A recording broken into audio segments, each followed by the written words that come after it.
Hello everyone! Welcome back na naman tayo mga idol sa ating YouTube channel, Bagong Pilipinas, Old Queen TV. So mga idol, ang ating topic ngayon tungkol sa bariyang ito. Pero bago tayo mag-start mga idol, kung itong barya bang ito ay mayroon bang halaga. So nais kong batiin ang lahat ng mga nag-subscribe, nag-like at nagpindot ng notification bell. At shout out sa inyong lahat at maraming salamat sa lahat ng nanonood at sa walang sawang pagsuporta sa aking YouTube channel. So mga idol, anyayahan ko po kayong mag-subscribe, mag-like at ang ating topic ngayon ay ating pag-uusapan kung itong queens nyo ba o baka mayroon kang uri ng queens na ganito mga idol. So yan po ang topic natin. Baka sakaling mayroon kayong ganitong uri ng barya mga idol. So itong barya mga idol ay nag-start siya noong 1423. 1 dirham. No, yan po mga idol ha, 1 dirham. King Muhammad. So galing po sa mga idol ng Morocco Queens ito mga idol. Medyo mataas-taas na rin po ang kanyang value. Pero alam naman natin mga idol na hanggat tumatagal ng tumatagal, tumataas po ang mga bintahan sa online nito mga idol. No? So mga idol, ang pag-uusapan natin dito, yung presyo nito at siyempre kung saan siya galing ang bariyang ito. So itong bariyan, itong mga idol ay galing siya ng inisyo, galing ng Morocco, no? Okay.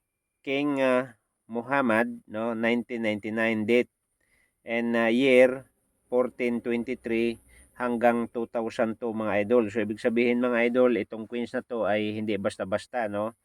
Matanda na po ito, no? Kahit wala tayo mga idol sa papuntang Morocco, no, pero at least mayroon tayong na-collectible na ganitong uri ng queens at hindi siya malinis mga idol, pero nakikita naman natin na hindi pa gaano siyang gasgas, ano. Okay, so ang kanyang value mga idol ay 1 dirham at ang composition niya copper and nickels at ang kanyang bigat mga idol ay 6 grams at ang kanyang diameter ay 24 millimeter mga idol at ang kanyang thickness ay 1.8 millimeter. So ngayon mga idol, sabi ko nga kanina, itong barya na ito ay matanda na dahil 1423 1 dirham, no? So King Muhammad, galing siya ng Morocco Queens, no? Mataas na rin po ang kanyang value dahil sa ibang bansa mga idol, sa bilihan sa online, mayroong bumibili ng $11.93, mayroong bumibili ng $10, mayroong bumibili ng $12.93 at mayroong $25 mga idol, no? So yan lang muna ang ating pag-uusapan mga idol, no? Yung presyo sa bariyang ito. At dito mga idol sa Pilipinas, kung ating i-convert yung bilihan sa online sa mga dollar mga idol ay pumapatak siya, ang pinakamalaki ay isang piraso ay 1,350 mga idol. At ang pangalawa ay 700 auto. At ang pangatlo mga idol ay 594 at ang pang-apat ay mayroong bumibili ng 540 mga idol.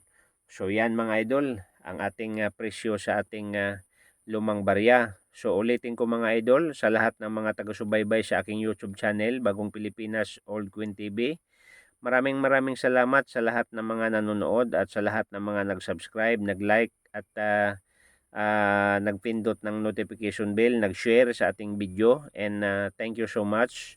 Sana mayroon kayong ganitong uri ng queens mga idol, itago ninyo ng mabuti. So maraming salamat and welcome. See you next video mga idol. Thank you so much.